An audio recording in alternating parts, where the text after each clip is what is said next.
Halo semuanya, jumpa lagi bersama saya, tentu saja bersama Irna. Kali ini saya akan membuat video itu tentang bagaimana saya akan melakukan sesuatu yang baru, sesuatu yang dapat mengubah hidup saya di tahun yang baru ini, tahun 2021.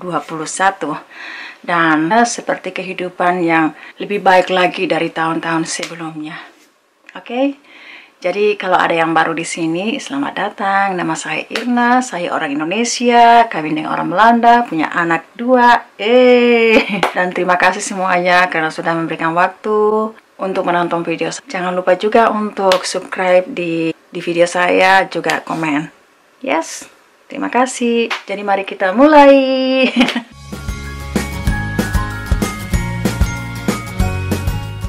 Oke semuanya, teman-temanku yang ada di seluruh dunia. Pertama-tama, apa yang harus saya lakukan di tahun yang baru ini? Tahun yang penuh dengan berkat Tuhan. Di tahun ini, tahun yang baru 2021, yang harus saya lakukan itu saya lebih lagi komitmen. Apa yang saat ini saya lakukan, lebih fokus lagi dan tidak begitu tergesa-gesa dalam mengambil keputusan, lebih lagi berpikir dengan baik, fokus, lebih berhikmat lagi dalam mengambil setiap keputusan-keputusan tersebut, dan selalu berdoa. Apalagi kalau dalam meminta nasihat itu saya harus lebih berhati-hati, karena apa yang saya alami sebelumnya itu menjadi suatu pengalaman buat saya, agar supaya di tahun-tahun ini dan kedepannya lagi saya tidak lagi jatuh di tempat yang sama dengan orang-orang yang sama atau situasi yang sama gitu. Kalau setiap kali kalau ada yang ngomong gini, perhatikan saja apakah nasihat-nasihat itu memberikan be a better version of yourself, your life, atau tidak. Dalam kata lain bahasa Indonesia, apakah nasihat yang mereka berikan padamu itu adalah nasihat yang bisa membuat hidupmu menjadi lebih baik lagi atau tidak gitu loh. Dan seperti kalian ketahui saat ini kan saya tidak punya teman. Saya tidak dikelilingi lagi dengan teman-teman yang seperti yang sudah-sudah gitu. Saya sekarang sendiri, paling yang ada itu mama saya dari Spanyol sudah kembali kemarin. Dia nelpon saya, kata bau. Mama sudah pulang, kalau kamu punya waktu mampir ke rumah gitu. Aku bilang, welcome home mother. Gitu. Dan juga ada 2 teman koleha di tempat kerja dan 1 lagi orang Belanda. Itu aja orang-orang yang masih tinggal dalam hidup saya. Dan juga 1 hal lagi, kerja keras. Apalagi saya orangnya itu suka yang namanya fashion, styling, makeup. Jadi kalau saya inginkan sesuatu, saya harus bekerja untuk mendapatkan itu juga. Saya tidak mau menyusahkan suami gitu. Makanya saya kerja keras. Make my dream come true. Impian saya adalah bisa membuat hidup rumah tangga saya itu menjadi lebih baik. Terlebih anak saya, kalian tahu kan saya punya anak autis, dan saat ini dia di tempat yang dibiayai oleh pemerintah. Setiap anak-anak autis itu diurus dan diperhatikan oleh pemerintah. Jadi mereka ada rumah-rumah yang spesial juga dan orang-orang yang bekerja di sana. Dan anak-anak autis itu nivonya itu beda-beda. Ada yang suara berat gitu, ada yang ringan, ada yang biasa gitu. Dan saya sangat bersyukur teman-teman. Anak saya di sana diperhatikan oleh mereka dengan baik. Ada 3 cowok yang ganteng jaga anak saya. Serius. Yang kemarin saya hadiahkan mereka. Saya beli kado Christmas buat mereka bertiga ini. Parfum yang berkualitas, yang mahal, karena mereka sudah menjaga dan merawat anak saya dengan baik. Dan anak saya sudah perlahan-lahan sudah ngomong gitu. Dan pokoknya begitu tenang, relax gitu. Dan saya bersyukur kepada Tuhan untuk semuanya itu teman-teman. Sebelumnya itu saya begitu stres benar. Kalian tahu bagaimana mengurus anak autis, ya toh? Beda dengan orang-orang yang punya anak normal. Mereka nggak mengerti. Mereka nggak tahu itu apa itu anak autis. Mengurusnya itu gimana?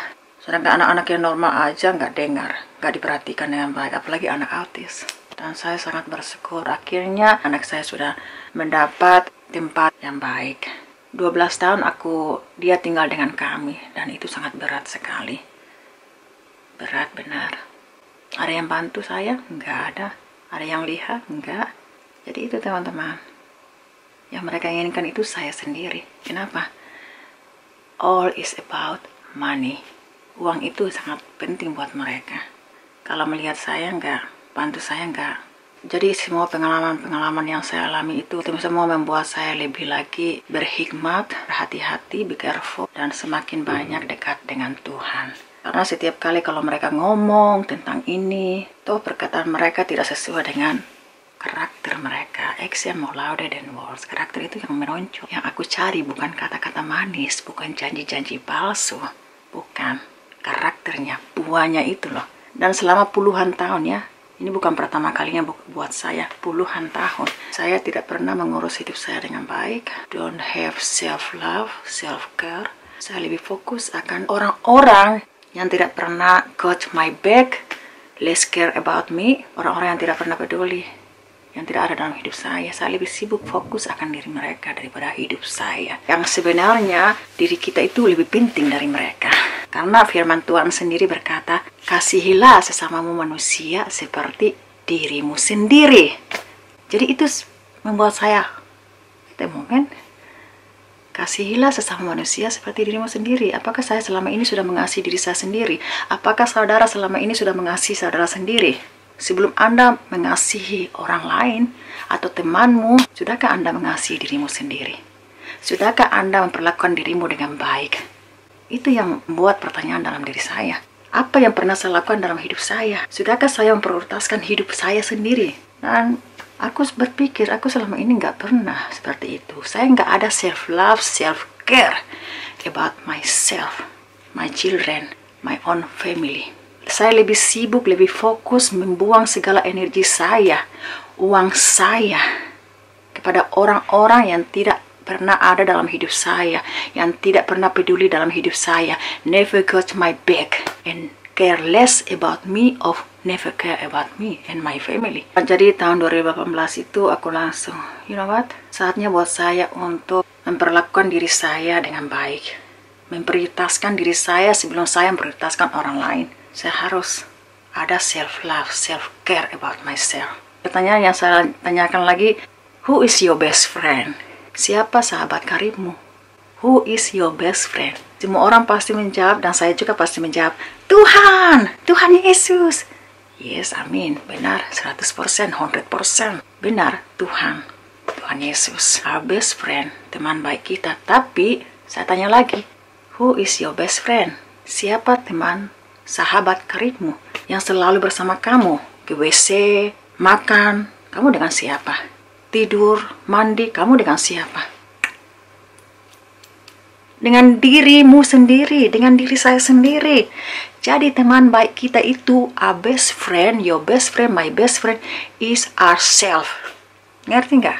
Jadi sahabat karibku itu saya sendiri. My best friend is myself. So be kind to yourself. Treat yourself with love. Take care yourself.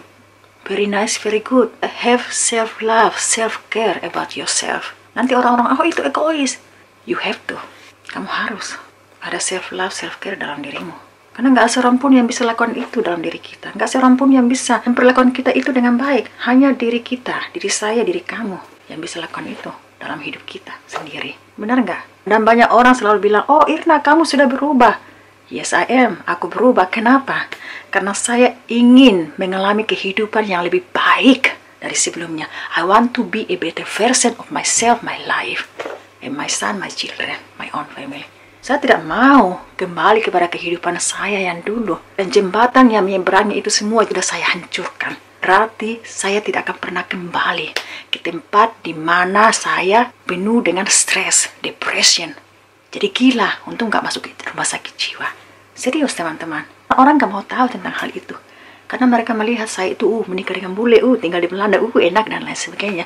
Tapi semua orang tidak tahu kehidupan kita masing-masing yang sebenarnya. Benar nggak? Orang-orang gak mau tahu itu. Mereka maunya melihat dan mendengar apa yang enak, yang sedap didengarkan, yang mewah-mewah. Benar nggak? Hidup yang berkelimpahan, benar nggak? Tapi mereka nggak tahu kehidupan di balik itu semua, kehidupan yang sebenarnya. Jadi jujur saja, saya tidak akan pernah kembali. I'm not going back to the place that make me sick. Jembatan yang menyeberangi itu sudah saya hancurkan. Berarti saya tidak akan pernah kembali lagi. Kamu gak peduli sama orang tuamu dan keluarga Indonesia? Yes, saya tetap peduli dan mengasihi mereka, tapi jarak jauh. Sometimes you have to love the person, your family, of people around you from distance. Ngerti? Kadang-kadang kita harus mengasihi mereka itu, baik keluargamu atau temanmu itu, dari jarak jauh. Kenapa? Karena kamu harus menjaga damai sejahteramu. Protect your peace, protect my peace. Tahu itu protect my peace. Jaga damai sejahtera kita, hati kita ini. Firman Tuhan bilang, karena dari situlah, dari hati kita ini terpancar aliran-aliran air hidup. Jadi kita harus jaga damai sejahtera kita. Protect my peace. Makanya aku selalu mengambil waktu kesendirian saya. Saya tidak lagi disibukkan dengan hal-hal yang tidak memberi faedah dalam hidup saya, yang tidak membuat hidup saya menjadi lebih baik seperti dulu. Enggak. Kalau seseorang datang dalam hidup saya dan sudah mengganggu damai sejahtera saya, you know what? Call them out. Cut them. Gimana itu? Ya udah. Call them out. Jangan lagi bergaul dengan mereka. Kenapa? Karena mereka datang padamu bukan membawa damai sejahtera, tetapi membawa problem mereka, stres mereka. Saya tidak mau lagi dikelilingi dengan yang namanya atmosfer, suasana atau atmosfer yang penuh dengan toksis, negatif. Oh my God. Bukan saya nggak peduli lagi, tapi satu hal, saya harus memprioritaskan hidup saya lebih dahulu. Saya nggak peduli orang mau bilang apa, tapi saya harus jaga, protect my peace. Kalau kamu tidak menghargai saya, kalau kamu sudah melewati batas-batas dalam hidup saya, I call you out. I don't care who you are. Gitu loh. Itu sistem saya sekarang. Dan itu sangat penting buat saya. Jadi dalam hidup kita itu harus ada batas-batas dalam pergaulan, hubungan apapun ada batas. Sehingga gak ada orang yang memperlakukan kita semau gue. Dan kedua, belajar untuk mengatakan tidak. Selama puluhan tahun saya tidak pernah menolak yang namanya tidak. Nggak pernah teman-teman. Saya nggak tahu kenapa. Saya takut kalau saya menolak tidak, mengatakan tidak, saya akan kehilangan banyak teman. Saya akan kehilangan keluarga saya. Saya akan kehilangan my best friend dan siapapun. Itu dulu. Saya takut mereka nggak mau bergaul lagi dengan saya. Benar nggak? Saya takut sendiri. Yang semuanya kita harus berani untuk mengatakan tidak. Dan kita akan melihat apakah teman-teman kita di sekeliling kita itu mengerti atau tidak. Kalau mereka nggak mengerti, mereka memaksakan kehendak mereka sendiri untuk kita lakukan dalam diri mereka. Ya udah, berarti mereka bukan sahabat kita, bukan sahabatmu, bukan sahabat saya. Kalau mereka benar-benar sahabat kita, mereka akan mengerti. Kalau mereka benar-benar keluarga kita, mereka akan mengerti. Jadi kalian harus tahu, jalan untuk menuju kepada kehidupan, perubahan dalam diri kita di saat kita mengambil keputusan untuk berubah. Percaya sama saya, kalian akan kehilangan banyak orang dalam hidupmu. Kalian akan kehilangan banyak teman-teman dalam hidupmu, malahan keluargamu. Kalian akan kehilangan semuanya itu di saat kamu mengambil keputusan untuk merubah hidupmu menjadi lebih baik. Sunyi senyap. Dan buat saya, it's okay teman-teman. Kalian berpikir di saat kamu mengambil keputusan itu mudah, gampang. Nggak gampang. Itu semua proses yang sangat menyakitkan. Dan banyak orang itu kembali. Oh, aku nggak sanggup lagi. Aku mau kembali. Ini begitu susah. Susah benar. Akhirnya mereka kembali. Tidak mencapai kepada kehidupan mereka yang lebih baik ke depan. Tapi karena mereka nggak tahan dengan proses begitu beratnya, beban, kesepian, kepedihan, ya mereka mengambil keputusan untuk kembali. Buat saya tidak akan pernah kembali. I'm not going back. Saya harus tetap melangkah. Keep moving forward. Stay strong. Be strong. Kamu harus kuat. Di saat kamu mengambil keputusan, kamu sudah berpikir dengan baik. Kamu harus kuat. Dan terus melangkah kepada kehidupan kamu yang lebih baik lagi ke depan. Dan banyak dari orang-orang tersebut akan mengatakan hal yang tidak baik dalam diri kita. Akhirnya banyak orang terseret dengan itu semua. Banyak yang gak berani karena takut perkataan orang-orang di sekeliling mereka. Dan enggak, akhirnya mereka give up. Karena mereka takut kehilangan teman mereka. Kehilangan orang-orang yang mereka kasih dan cintai. Takut akan kata-kata orang-orang di sekeliling mereka yang mengatakan ini dan itu. Kalian pikir jalan untuk menuju kesuksesan, perubahan, change, want to change your life to be a better version of yourself, your life, your own family is easy path? No way. Nggak ada yang namanya jalan pintas, nggak ada yang namanya jalan yang mulus, yang enak, nggak. Percaya deh. Dan saat ini saya menikmati kesendirian saya dengan baik. Dan saya sangat bersyukur. Pikiran saya nggak lagi penuh dengan stres. Dan saya senang dan bangga dengan semuanya itu. Akhirnya aku bilang, oh Tuhan Yesus baik. Jembatan yang melampaui itu semua saya hancurkan.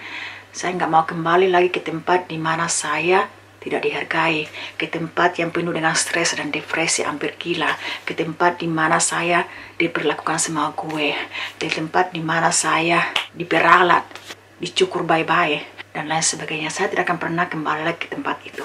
Kini saatnya saya lebih fokus ke depan. Keep moving forward, stay strong. Dan saya senang dan bersyukur itu semua teman-teman. Kalau saya nggak peduli dengan orang tua saya Indonesia, saya tidak pernah lagi mengirim uang kepada orang tua saya Indonesia. Saya selalu kirim 2 juta lebih.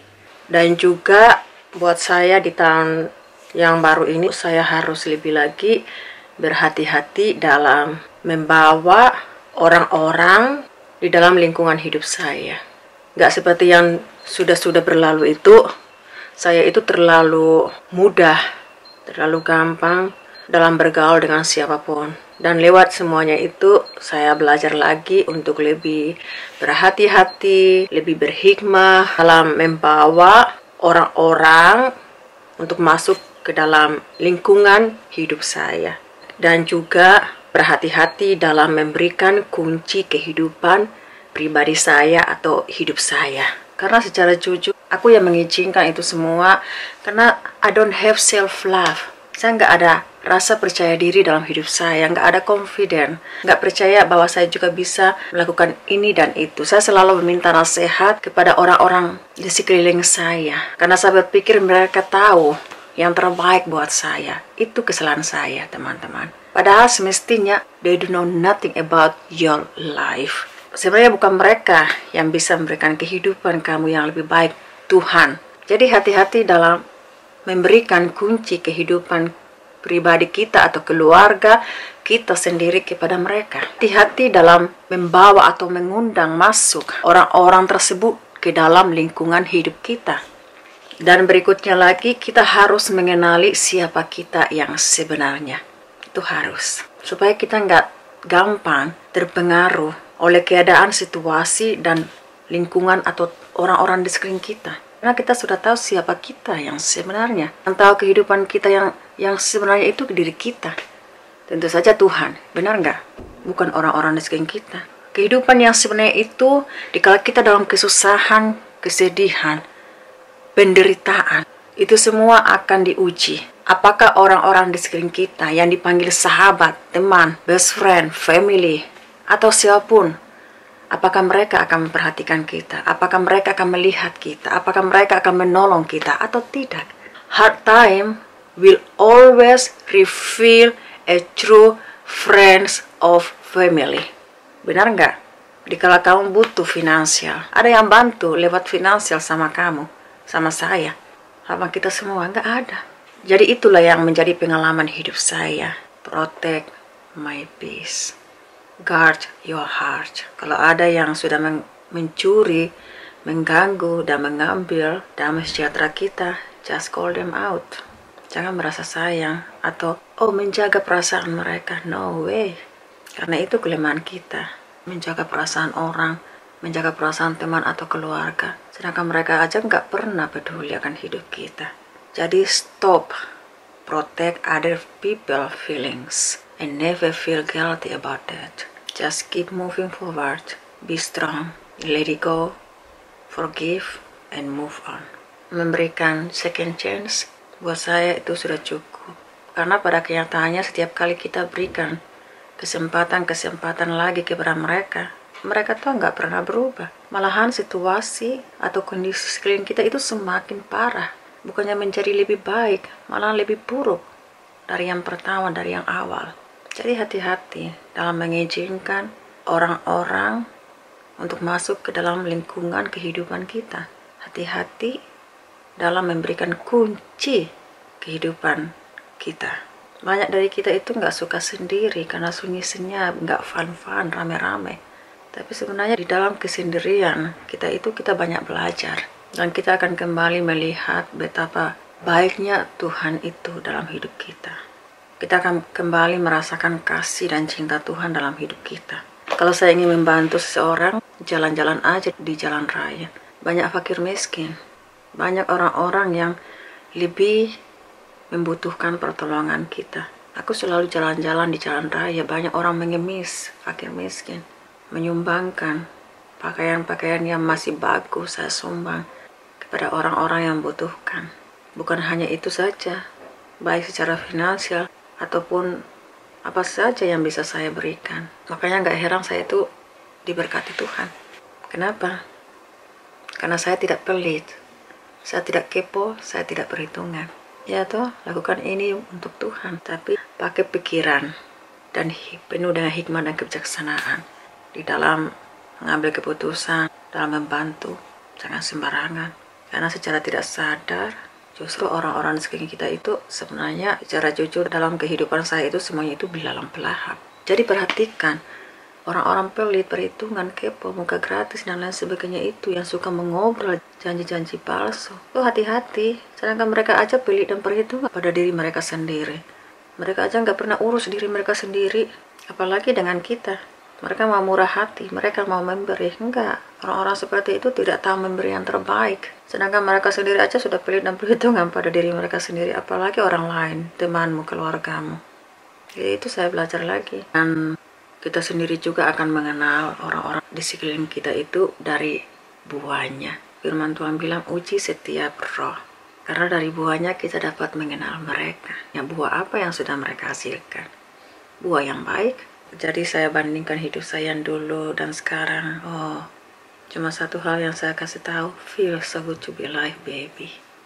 Hidup itu sungguh indah dan luar biasa. Kasih Tuhan itu sungguh besar dalam hidup kita. Karena jalan menuju perubahan, kesuksesan itu enggak gampang. Loneliness road. Okay? But you know what? Karena kita percaya, kita tetap melangkah tanpa siapapun di sekeliling kita. Tanpa ada yang support, tanpa ada yang bantu.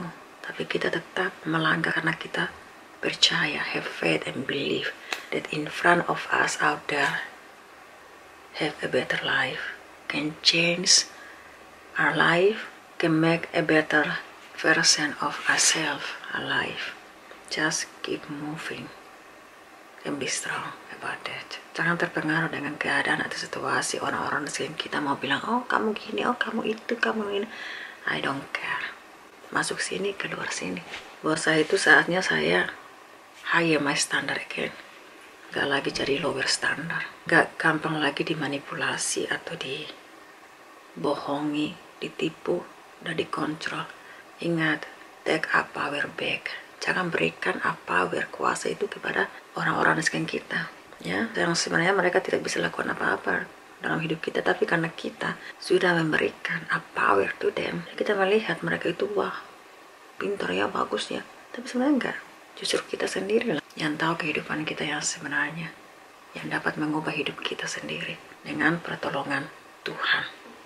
Oke? Dan kadang-kadang yang mengherankan hidup saya itu orang-orang sombong benar, tapi sombongnya itu sampai di mana? Aku pikir orang-orang sombongnya itu penuh dengan kesombongan itu adalah orang-orang kaya. Tapi sebenarnya enggak. Udah sombongnya minta ampun, masih saja nggak bisa lihat milik seseorang, baik itu keluargamu atau saudaramu, temanmu. Aneh tapi nyata. Dan satunya lagi teman-teman, jangan malas, rajin. Tuh pemalas nggak akan diberkati oleh Tuhan. Kan dia malas. Tuhan bilang berdoa dan bekerja. Benar nggak? Tinggal di Eropa sini, saya selalu melakukannya sendiri, nggak ada yang bantu. Di sini kami semua mengurus hidup rumah tangga masing-masing. Jangan bilang, kami dengan bule jadi nyonya. Di sini nggak ada istilah nyonya. Iya, nggak ada. Semua orang di sini pada mandiri tanpa menyulitkan hidup orang lain atau keluarga. Nggak ada sini. Harus mandiri, urus rumah tangga, kehidupan masing-masing. Program di YouTube yang paling saya sukai, seseorang yang kayaknya jadi mentor saya gitu loh. Dia menginspirasi, dia seorang motivation bagi semua orang yang ada di seluruh dunia. Dia menjangkau dan banyak menyembuhkan orang-orang yang seperti saya. Saya mengalami perubahan itu pertama kalinya saya menonton videonya. Namanya itu Trent Shelton. Kalian bisa check out video-videonya, itu akan mengubah hidup kalian juga. Ini semua pengalaman-pengalaman dia sebelumnya. Dan akhirnya dia mengambil keputusan untuk mau berubah, mempunyai kehidupan yang lebih baik. Dan dia kehilangan semuanya. di saat dia mengambil keputusan untuk berubah. Be a better version of yourself. Jadi ini teman-teman websitenya seperti kalian lihat saat ini.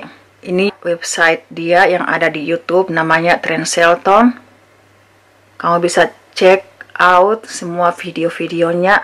Ini semuanya video-video dia, teman-teman. Kamu bisa check out, lihat.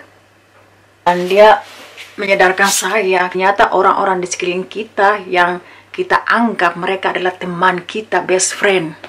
Iya toh? Ternyata mereka itu bukan teman kita yang sebenarnya. Mereka hanya teman uang. Karena itu juga aku alami. No everybody is your friend, call your friend.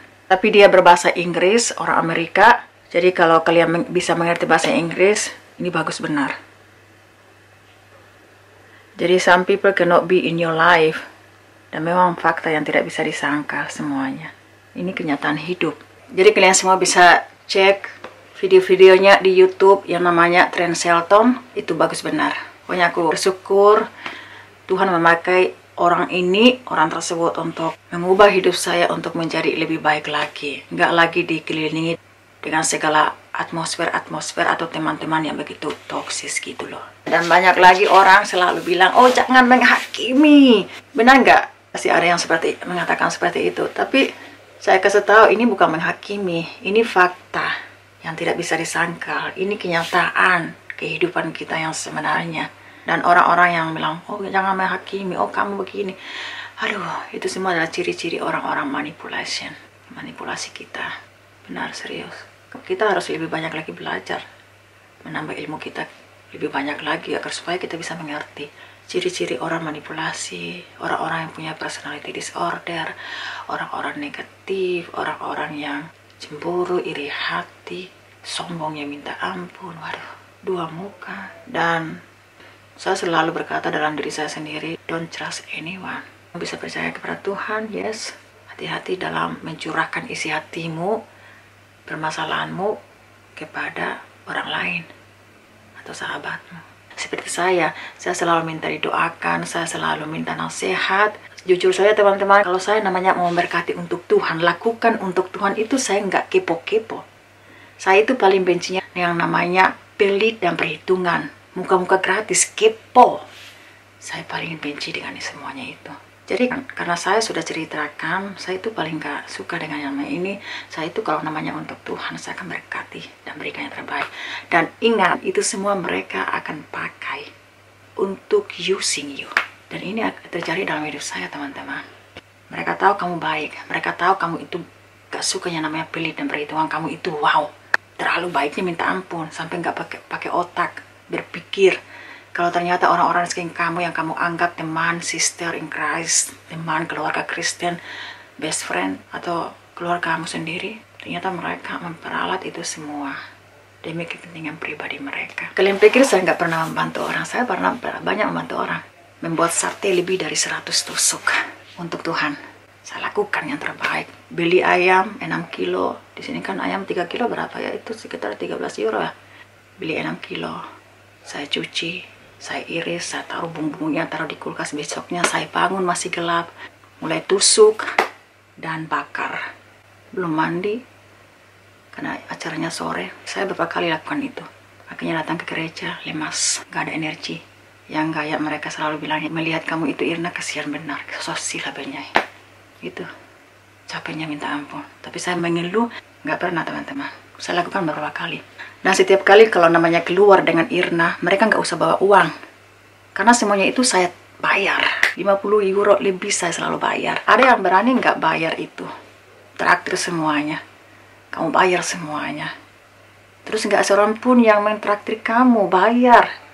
Di restorannya mantap, makanannya mantap, nggak ada kan, nggak seorang pun yang belakang saya seperti itu. Dan mama saya yang di Spanyol itu melihat itu semua, dia diam, tapi dalam hati dia ada sesuatu yang nggak beres dengan temanmu itu. Pas waktu saya sudah share ke dia, dia langsung kasih tahu, sebenarnya aku sudah tahu, waktu kamu keluar uang, bayar semuanya, aku langsung tahu teman-teman kamu itu semuanya tentang uang. Karena mama saya juga mengalami hal yang sama. Dia kehilangan banyak teman. Dan itu fakta. Itu kebenaran. kebenaran sangat menyakitkan. Makanya banyak orang bilang, jangan menghakimi, nggak ada itu begini. Ini bukan gosip, ini bukan menghakimi, ini fakta yang tidak bisa disangkal.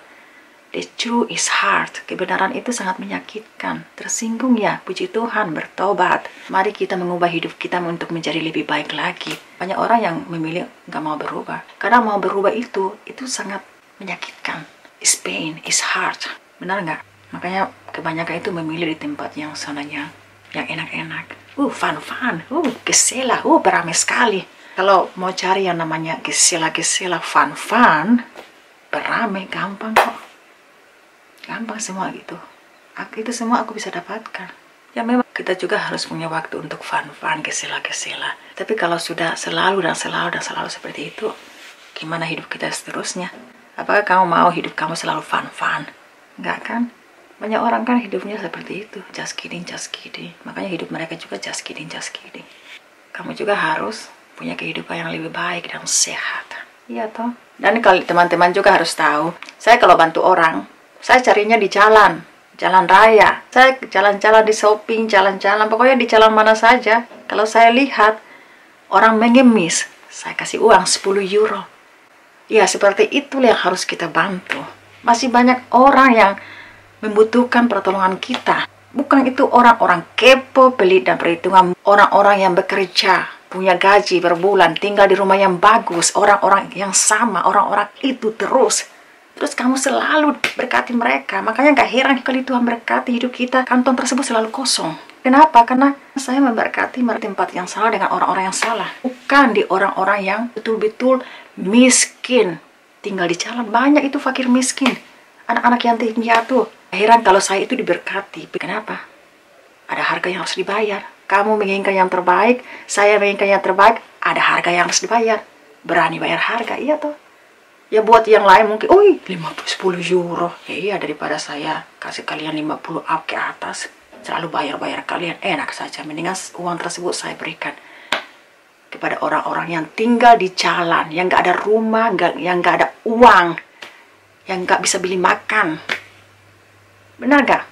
Dan saat ini saya mau memberikan sesuatu kepada seseorang, dia itu tua gitu, suami istri.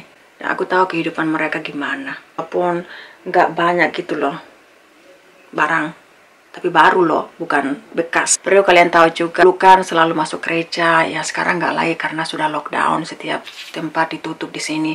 Tapi biasanya kalau ke gereja itu kan kalian tahu pasti, kalau orang Kristen itu kan disuruh untuk isi perpuluhan 10% dari hasil usaha dan kerja kita kan per bulan. Kalau saya isi itu, jujur saja, saya nggak usah lagi menyembunyikan itu semua. Saya selalu mengisi perpuluhan saya itu 50 euro. Sudah melebihi 10%. Makanya nggak heran saya selalu diberkati Tuhan. Oke, jadi inilah barang-barang yang akan saya berikan. Semuanya pada baru. Ini makeup.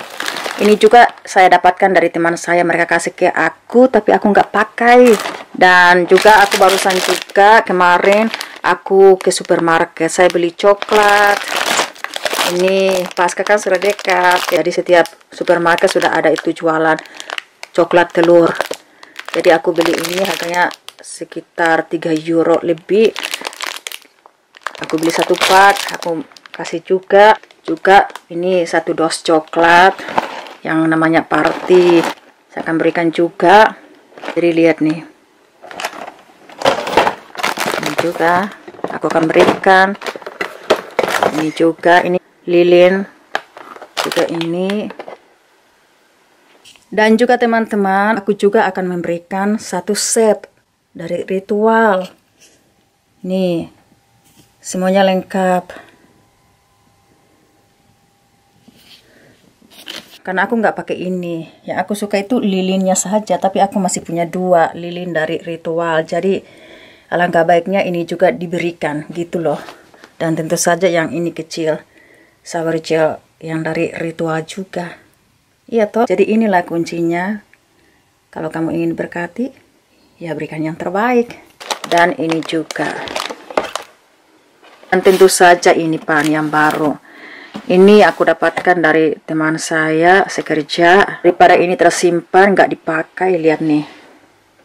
Pan-pannya begitu bagus. dari stain gitu. Aku akan berikan juga ini. Dan juga terakhir ini 2 mop ini juga saya akan berikan. Nggak dipakai teman-teman. Jadi daripada nggak dipakai mendingan dikasih toh. Dan pan ini juga aku akan kasih. Baru. Oke. Dan juga di sini juga aku punya 2 pak telur warna putih. Semuanya ada 10 biji. Dan yang satunya ini warna coklat. Juga 10 biji. Dan telur-telur ini juga teman-teman aku akan berikan. Gitu loh. Sekalian dengan itu barang-barang yang ada. Jadi kuncinya gini. Kenapa hidup saya berkelimpahan? Karena saya nggak pelit dan kepo. Suka memberkati. Dan kali ini saya memberkati bukan sembarangan orang, tapi kepada orang-orang yang benar-benar miskin, yang nggak punya kerja, udah tua, dan cacat gitu loh. Yang seperti itulah yang harus dibantu dan ditolong. Oke? Jadi Tuhan juga akan memberkati kita itu sesuai dengan porsi kita masing-masing. Benar enggak? Kalau ingin menerima yang terbaik, ya berikan juga yang terbaik. Kalau ingin diberkati oleh Tuhan, berilah, maka engkau akan diberi. Jangan pelit, jangan perhitungan. Ini juga masih baru, saya nggak pakai. Saya akan berikan. Ini untuk gula, ini untuk susu buat kopi. Dan yang terakhir ini ada 5 sampai dengan penutupnya. Saya akan berikan juga. Masih baru. Dan juga banyak kali juga aku selalu menyumbangkan baju-baju yang tidak lagi dipakai oleh anak saya dan juga suami dan saya sendiri. Kalau dipikir baju-baju itu semuanya masih baru loh. Malahan masih ada harganya juga, nggak dipakai. Tapi karena anak saya semakin hari semakin gede, ya udah disumbang kepada anak-anak yang lainnya yang benar-benar membutuhkan. Iya toh? Jadi itulah kenapa saya itu diberkati Tuhan, karena saya juga selalu memberkati orang-orang yang betul-betul membutuhkan, orang-orang susah. Secara tidak sadar orang-orang nggak tahu itu semua. Iya toh? Di balik itu semua, di dalam kehidupan kita yang sebenarnya apa yang kita lakukan, nggak taunya kita selalu membantu fakir miskin, anak-anak yatim piatu, anak-anak yang benar-benar membutuhkan pertolongan kita. Karena masih banyak di luar sana itu orang-orang yang perlu kita tolong. Benar nggak? Yang seperti itulah yang harus kita perhatikan, bukan yang itu, yang lalu-lalu itu dalam hidup saya. Jadi itu yang saya lakukan teman-teman. Tahun ini saya harus lebih lagi komitmen, lebih disiplin, work hard, kerja keras lebih lagi, dan lebih berhikmat dalam mengambil keputusan. Jangan tergesa-gesa, pikir, selalu dekat dengan Tuhan, stay positif, stay strong, dan just keep moving forward. Iya toh? Don't trust anyone. Karena kepercayaan dan respect itu sangat berarti. Not just give freely. Okay? Trust and respect is earned, not just give freely. Forgiveness, yes. Memaafkan itu tentu saja. Itu cuma-cuma, itu gratis. Karena Tuhan Yesus juga sudah mengorbankan dirinya guna menebus dosa-dosa kita secara cuma-cuma. Iya toh? Tapi trust, kepercayaan dan respect itu sangat berharga benar. Jadi kita bisa bedakan itu dengan baik. Memaafkan, forgiveness, yes, itu gratis. Dan kalau saat ini juga aku mau kerja, aduh, gelap gulita, waduh Tuhan Yesus baik. Mau kerja teman-teman, gitu. Saya sibuk kerja, ngurus keluarga, dan tentu saja nggak lupa ngurus diri saya dengan baik. Just keep moving forward and forgive and let it go. Dan tentu saja banyak dari diri kita sendiri berusaha untuk mengubah hidup seseorang. Benar tidak? Kita ingin banget mengubah hidup orang tersebut, ingin menolong dia. Tapi permasalahannya di sini orang tersebut tidak mau berubah. Oke? Dan kita selalu berusaha untuk masuk ke dalam kehidupan orang tersebut. Problem mereka jadi problem kita. Masalah mereka jadi masalah kita. Padahal mereka sendiri tidak mau berubah. Mereka memilih untuk tidak mau berubah. Walaupun kamu berusaha sebaik apapun, berusaha untuk melakukan yang terbaik buat mereka, tapi mereka tidak akan pernah berubah. Satu hal yang saya pelajari selama puluhan tahun, kamu tidak akan mengubah hidup seseorang kalau orang tersebut tidak mau berubah. Ya, jangan kita paksakan diri kita untuk membawa setiap beban-beban mereka.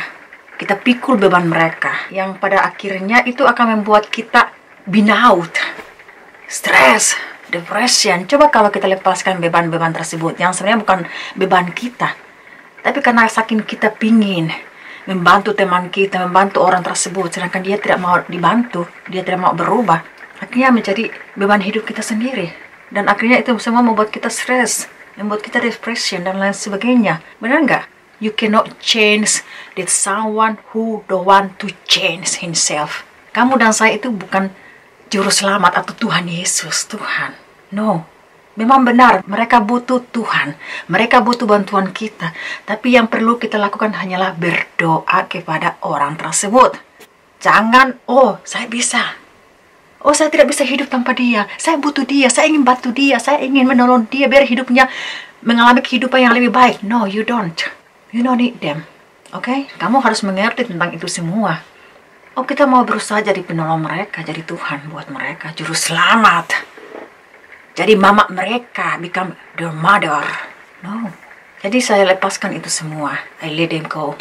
Everything who no longer good for me, who no longer good for my life, emotional, physically, who always take away my peace. The only thing you can do just pray for that person, pray for them. Kita doakan mereka. Cuma itu, lama hidup saya itu selalu kasihan dia ini, kasihan dia sana, dapat sayang dia ini, dapat sayang dia itu. Padahal kalau dipikir mereka kerja, cuma karena mereka tidak mau membuang uang mereka, energi mereka untuk mengurus diri mereka sendiri. Akhirnya itu semua menjadi beban kita. Oh, kasihan dia. Dia lagi sibuk buat rumah, ngurus anak, ongkos anak, dan lain sebagainya. Masih banyak lagi hal-hal yang diucap yang sebenarnya mereka bisa ngurus mereka. Cuma karena mereka tidak mau mengeluarkan uang mereka sendiri. Karena itu semua butuh uang. Kalau terlalu mahal, ya udah, ya lakukan apa yang ada. Ya toh, ya kalau pelit dan perhitungan, ya kan kamu sudah tahu orang tersebut pelit dan perhitungan, tapi tetap saja tuh dirangkul, diperlakukan dengan baik, walaupun kamu tahu orang tersebut, mereka sendiri aja pelit dan perhitungan pada diri mereka sendiri, apalagi pada orang lain, apalagi pada temanmu, saudaramu. Benar tidak? Jadi kalau mereka nggak urus diri mereka sendiri karena mereka sibuk buat rumah, oh menyekolahkan anak mereka, ya udah, itu bukan tanggung jawabmu, urusanmu, problemmu, atau jadi masalah kamu untuk ngurus mereka. Sedangkan mereka aja nggak pernah ngurus orang lain, mereka aja nggak peduli, suka mengobrol janji-janji palsu dari tahun Adam sampai sekarang nggak pernah ditepati. Janji ini belum ditepati sudah janji baru, dan itu jadi gaya hidup mereka, selalu berjanji dan janji. Oh iya, tenang, gampang, dan lain sebagainya. Coba kalau saya janji, dikejar dari ujung dunia sampai ujung dunia. Benar, serius. Orang-orang di luar enggak, orang-orang pelayanan semua. Kebanyakan dari kita itu enggak berani jujur pada diri sendiri. Let's be real to ourselves, oke? Sampai akhirnya, karena saking ingin menyenangkan hati orang lain, hati temanmu, atau saudaramu, akhirnya sampai menyulitkan orang-orang di sekelilingmu. Seperti saya. Kamu bisa mengurus hidup mereka. Kamu bisa perhatikan mereka. Walaupun kamu tahu dirimu sendiri nggak ada yang diperhatikan dan diurus. Tapi kamu sibuk mengurus orang lain, cari muka, dapat pantah. Akhirnya dengan itu semua, bukan kamu sendiri yang ngurus. Kamu melibatkan saya. Kamu selalu mempersulit hidup saya. Kamu bisa urus mereka, tapi please jangan pernah melibatkan dan mempersulit hidup seseorang. Baik itu sistermu ataupun sahabatmu. Oke? Yang semestinya kamu itu harus bersyukur, gitu loh. Aku selalu berpikir, kenapa dia nggak pernah bersyukur? Walaupun selama puluhan tahun aku selalu menyenangkan hatinya, memanjakan dia, mengikuti apa yang dia inginkan, apa yang dia minta, semuanya saya penuhi. Tapi dia nggak pernah bersyukur, malahan dia selalu bersulit dan menyusahkan hidup saya. Dan Tuhan katakan dalam firman-Nya, God give us a will. Tuhan itu memberikan kita pilihan. Tuhan sudah memberikan kita pilihan. Mana yang harus kita pilih, oke? Jadi jangan salahkan Tuhan kalau sampai kita jatuh ke tempat yang salah. Oh, kenapa Tuhan saya begini? Kenapa hidup saya selalu begini? Ya, itu pilihanmu. Kamu yang memilih untuk tinggal di tempat tersebut. Kamu yang memilih untuk tinggal di situasi tersebut. Kamu tahu situasi tersebut itu begitu toksis. Jadi kalau kamu ingin mengalami kehidupan yang lebih baik, the result, hasilnya itu luar biasa. Make a change. Lakukan perubahan dalam dirimu. Kamu menginginkan hidup yang lebih baik. Kamu menginginkan kehidupanmu itu mengalami sesuatu yang luar biasa, breakthrough. Tapi kamu sendiri, you still keep in the same place, in the same situation, and same people around you. Benar nggak? Let's be real. Jujur yuk kepada diri kita sendiri, tanya pada diri kita sendiri. Dan yang dapat mengubah hidup kita itu tentu saja dengan Tuhan, tapi Tuhan juga butuh kerjasama dari kita. Kalau kita sendiri nggak mau berubah, ya udah, susah. Jadi kalau kamu menginginkan hasil yang luar biasa terjadi dalam hidupmu, make a change. Lakukan perubahan dalam hidupmu. Ya toh, memang kita ketahui Tuhan bilang kumpulkan hartamu di sorga, tapi gimana dulu? Ya, amin. Aku setuju dengan semuanya itu. Kumpulkan hartamu di sorga, di mana tidak ada gengat dan pencuri atau mencurinya. Tapi kalau kamu selalu memberikan berkatmu di tempat yang salah dengan orang-orang yang salah, ya itu juga nggak bagus. Kamu harus berpikir lebih bijak lagi dalam menabur. Apakah kamu sudah menabur di tempat yang bagus dengan orang-orang yang benar? Kalau kamu ingin menabur, ya jalan-jalan aja di tempat, di jalan raya sana banyak pengemis, fakir miskin, anak yatim. Nah itu yang Tuhan inginkan. Saya belajar banyak dari semuanya itu.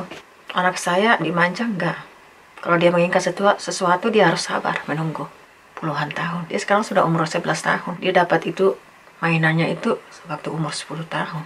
Selama puluhan tahun itu, aku selalu menyenangkan orang lain, anak orang lain, yang semestinya mereka bisa.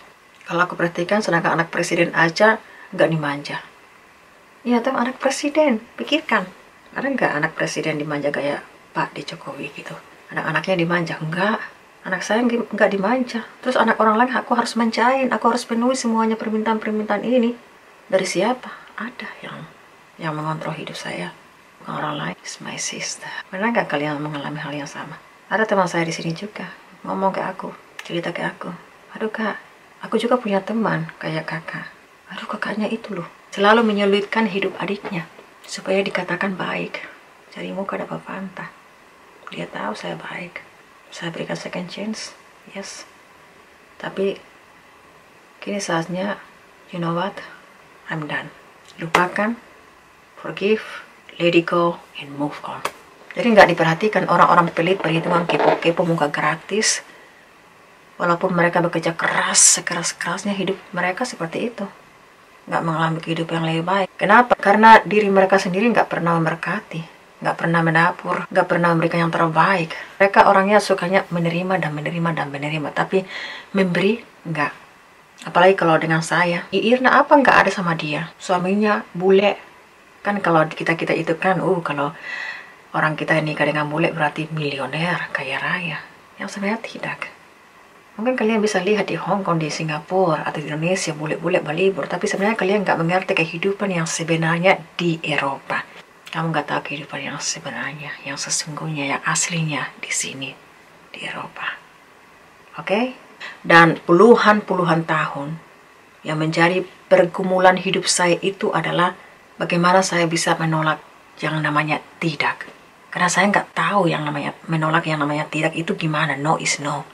Setiap kali saya ingin menolak, setiap kali itu juga saya merasa bersalah, yang sebenarnya nggak perlu merasa bersalah. Don't ever you feel guilty about that. To say no is no. Oke? Itu yang menjadi pergumulan hidup saya selama puluhan tahun. Dan ini yang aku ceritakan, bagaimana hidup saya sebelum saya bertemu dengan suamiku di Indonesia, di Manado. Saya ketemu dengan suami saya itu nobody know. Nggak seorang pun yang tahu. Nggak ada. Beda ya. Yang lainnya itu selalu pamer di Facebook. Bule, dan lain sebagainya. Terus, bangga. Saya nggak pernah memamerkan hubungan saya dengan suami saya. Dimanapun nggak. Shh, diam. Private. Yang tahu itu cuma Tuhan. Tapi sebelum saya bertemu dengan suamiku, saya tidak pernah lupa yang satu ini. Waktu itu saya tinggal di Manado, teman. Dan saya kos. Kenapa lebih baik kos daripada tinggal dengan keluarga? Kalau nggak nanya dari doi, langsung bercerewet, marah. Dia cuma makan gratis dan lain sebagainya. Jadi mendingan bakos. Ya toh kalau nggak ada doa ada bakos. Dan setelah saya nggak ada uang lagi, hidup saya merana benar. Saya nggak ada uang untuk beli makanan. Saya nggak ada uang untuk beli minuman. Orang-orang pada meninggalkan saya semua. Karena saya nggak ada uang lagi. Saya memanggil kakak saya di Hong Kong, pasti keluar firman dari A sampai Z. pasti dia akan marah loh. Waktu itu saya nggak punya uang. Saya hanya mengeluh kepada Tuhan. Saya berkeluh kesah dengan Tuhan. Tuhan, makan pun nggak, karena saya nggak ada uang. Ini yang tidak pernah saya lupakan. Orang-orang pada meninggalkan saya semua, teman-teman. Tapi Tuhan Yesus tidak pernah meninggalkan saya. Dari dahulu, sekarang, dan selamanya. Makanya hidup saya lihat mengalami kehidupan yang lebih baik. Tapi sayangnya saya selalu jatuh di tempat yang sama dengan orang-orang yang sama. Dorang cukur baik-baik pak kita. Dorang peralat hidup saya. Jadi kedepannya lagi kalau saya ingin melakukan pergaulan yang baru, walaupun gak sama lagi yang sebelumnya, tapi kalau hidup saya tidak pernah berubah, saya akan selalu jatuh di tempat yang sama dengan orang-orang yang sama, malah lebih buruk dari sebelumnya. Jadi cuma satu, harus berubah, make a change, to be a better version for yourself, your life, your own family. Oke? Jadi kembali lagi gimana saya itu, hidup saya gimana di waktu itu sebelum saya ketemu dengan suamiku. Dan habis itu, oh my goodness, kalau mereka tahu saya punya uang, mereka datang satu per satu dari tempat persembunyian mereka. Benar, orang-orang pada mencari saya itu karena uang. Kalau saya memilih tinggal di Indonesia, aduh, hancur minaku, bangkrut. Malah saya sudah bercerai dengan suamiku. Tapi puji Tuhan saya memilih untuk datang ikut suami saya tinggal di Belanda. Semenjak saya menikah dengan suami saya, tinggal di Belanda. Bukan aku yang menikmati, mereka yang menikmati hasilnya. Enak ya, orang-orang yang tidak pernah ada dalam hidup saya. Orang-orang yang never got my back. Orang-orang yang never care about my life, myself. Ini juga aku izinkan karena memang aku dulu nggak pernah berani menolak yang namanya tidak. Gimana menolak tidak? Aku selalu merasa bersalah. Stres luar biasa. Semenjak aku injak Belanda, setiap tahun aku selalu mengirim paket. Serius. Setiap tahun itu sampai berapa kali aku kirim paket. Bayarannya itu 36 euro, teman-teman. Dan ada teman saya di sini, Kak Ir, aduh mahal loh. Kamu selalu ngirim-ngirim. Ngirim ke Hong Kong, ngirim ke Indonesia. Teman satu yang minta coklat dikirim, teman ini minta coklat kirim, minta kado ini kirim. Aku orangnya itu, jujur, aku paling benci yang namanya pelit dan perhitungan, kepo, dan mereka tahu. Tapi sayangnya aku nggak sadar kalau orang-orang di sekeliling saya itu hanya memeras usaha kerja keras saya, berkat saya dan energi saya. Mereka sedot habis. Dan pernah juga aku bayar sekali paket itu 60 euro. Mahal, pengeluhan. Jadi pergumulan hidup saya benar loh. Dan sebenarnya mereka mengerti, cuma mereka nggak mau tahu. Dan selama puluhan tahun itu juga aku cuma diam. Hanya berkeluh kesah dalam hati saya. Benar. Puluhan tahun aku cuma diam dan diam. Dan saya senang dan bangga dengan semuanya itu karena aku membuat suatu perubahan dalam diri saya sendiri. Dan nanti orang-orang yang sama itu juga, orang-orang yang menikmati kebaikanmu, menerima berkatmu, dan lain sebagainya, itu juga akan mengatakan gosip tentang dirimu, diri saya. Jadi nggak heran, orang-orang yang sama aja. Biarkan saja, tahun ini saya harus lebih fokus lagi, kerja lebih lagi, menyenangkan hidup saya, self-care, self-love about my life. Feel so good to be alive, baby. Dan anak-anak saya, suami saya, iya toh. Aku bilang, hidup ini betapa indah. Gak ada beban, semuanya ringan, gak stres lagi seperti, waduh. Kali ini kita ngobrol panjang ya, berbagi pengalaman yang saya alami selama puluhan tahun. Aku selalu ingat masa-masa dulu. Jujur saja, hidup kami itu dulu begitu susah, miskin banget. Gak ada yang memperhatikan, gak ada yang peduli, gak ada yang melihat dan membantu kami. Serius, aku gak pernah lupa itu juga. Makan nasi aja pas hari Minggu. Iya, ini pengalaman saya. Masa-masa yang sulit benar dalam hidup kami. Tapi setelah kami mempunyai uang, saya nggak bisa bekerja. Wah, my goodness. Orang-orang yang tidak pernah cut our back, yang nggak pernah peduli, muncul. Dan nggak pernah menghargai kedua orang tua saya. Kenapa? Orang tua saya itu nggak punya duit. Yang mereka hargai dan cari itu saya. Kakak saya. Karena kalian punya uang. Ini fakta yang tidak bisa disangka. Jujur. Benar, teman-teman. Apalagi saya menikah dengan bule. Aduh, Tuhan Yesus baik. Sampai sekarang mama saya kerjanya itu jualan makanan di kapal. Sampai sekarang, walaupun saya selalu banyak kali ngirim uang sama dia, tetap saja dia berkreatif jualan makanan di kapal. Makanya kalau punya uang, waduh, kamu punya saudara, punya keluarga, punya teman, nggak punya uang, nggak dikenal dan disayang. Benar, Itu semua fakta yang tidak bisa disangkal, teman-teman, jujur. Let's be real.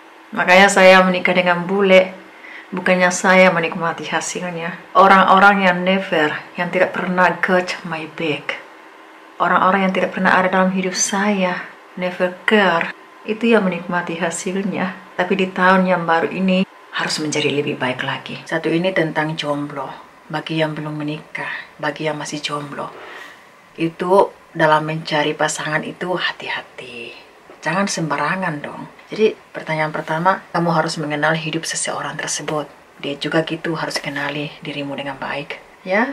Dan kedua, gimana perasaanmu dengan orang tersebut. Begitu pula dia juga, bagaimana perasaan dia denganmu. Oh, jangan bilang, oh, aku jatuh cinta, fall in love with you. Benar, itu juga bagus. Jatuh cinta. Menikah dengan orang yang kita cintai, yang benar-benar kita cintai, benar nggak? Tapi kalau orang tersebut nggak cinta sama kita, gimana? Dan ketiga, kalau orang tersebut ini red flags yang selalu terjadi dalam hidup kita sampai kita nggak pernah memperhatikannya dengan baik dan teliti. Red flags, kalau orang tersebut sudah mengeluarkan kata-kata yang tidak baik, tidak pernah menghargai kamu. Salah satu contoh, kamu itu setua, dan kata-kata lainnya yang kasar, just call them out. Jangan sayang, oh, tapi dia muda, dia ganteng, aku cinta dia. No, kamu cinta dia, memangnya kamu sudah kenal dia? Benar, terus gimana perasaanmu dengan dia? Gimana perasaan dia sama kamu? Jadi red flags inilah, jangan diabaikan. Dari awalnya dia sudah memperlakukan kamu seperti itu, apalagi kalau sudah menikah. Benar nggak? Jadi yang masih jomblo itu hati-hati. Jangan karena, oh, orang di sekelilingmu support kamu, oh itu aja, dan lain sebagainya. Antusiasnya mereka. Satu hal, bukan mereka yang akan mengalaminya. Kamu yang akan mengalami kepada kehidupan selanjutnya. Benar nggak? Mereka cuma kasih support kamu. Mereka kasih nasihat ini dan itu. Kamu sendiri akan memutuskan itu semua karena kamu akan mengalami itu semua. Apakah itu bahagia, bagus, dan lain sebagainya. Kita tidak tahu. Tapi kalau seseorang sudah mengeluarkan red flags dalam diri kita, berarti itu, aduh, just cut them off. Jangan merasa sayang. Berarti itu bukan yang terbaik buatmu. Tuhan sudah menyediakan yang terbaik buatmu, cuma kamu harus sabar. Jangan tergesa-gesa dalam mengambil keputusan. Pikir baik-baik. Kan Tuhan sudah memberikan kita hikmah dan kebijaksanaan. Tapi ya Tuhan juga sudah memberikan kita pilihan, choice. Jadi itu harus dipikir dengan baik. Mendingan jomblo daripada salah kawin. Benar nggak? Dan pada akhirnya penyesalan seumur hidup. Ya kalau dia baik, oke, ya puji Tuhan. Tapi kalau enggak, mau ngapain lagi? Nikmati saja. Dengan pilihanmu. Iya tuh. Benar nggak? Jadi hati-hati yang masih jomblo. Pikir baik-baik dalam mengambil setiap keputusan.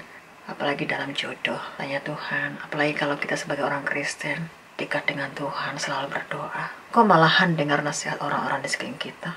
Memangnya mereka tahu yang terbaik buat diri kita, hidup kita. Yang tahu itu yang terbaik buat di hidup kita itu Tuhan. Kadang-kadang Tuhan sudah memperingat kita. Dalam diri kita itu ada sesuatu yang membuat kita itu nggak tenang. Jadi langsung tanya Tuhan, doa. Jangan langsung terobsesi, tergiur. Itu aja, dia muda, dia ganteng dan lain sebagainya. Benar nggak? Tanpa berpikir panjang langsung, yes I do. Seperti aku kasih tahu di sini lagi, banyak dari kita itu nggak pernah jujur dengan diri kita sendiri. Acting like nothing happened. Taruh status di Facebook, nasihat ini dan nasihat itu, tapi sebenarnya di balik itu semua, kalian itu nggak tahu kehidupan yang sebenarnya. Oke? Beban hidup, penyesalan seumur hidup, pergumulannya luar biasa. Tapi kita selalu acting like nothing happened. Kita mau jujur dengan diri kita sendiri. Jadi itu aja. Aku nasihati yang masih jomblo-jomblo yang belum menikah. Ya, cari pasangan yang bagus, yang baik, yang menghargai dirimu. Yang perlukan kamu itu baik, menghargai kamu. Dan perlukan kamu itu sebagai istrinya. You deserve the better. Bukan karena kamu sudah mampu, sudah kuat dalam menghadapi itu semua, terus kamu deserve the pain in your life. No. Kamu berhak untuk mendapatkan yang terbaik di dalam hidupmu. Oh, saya kuat, saya bisa hadapi itu semua. No. Bukan berarti kamu deserve the pain, kesusahan, pergumulan dalam hidup tersebut begitu berat beban. Enggak, kamu itu berhak menerima yang terbaik dalam dirimu, hidupmu. Jadi itu aja teman-teman yang saya share buat hari ini. Tuhan Yesus memberkati kita semua. Bye.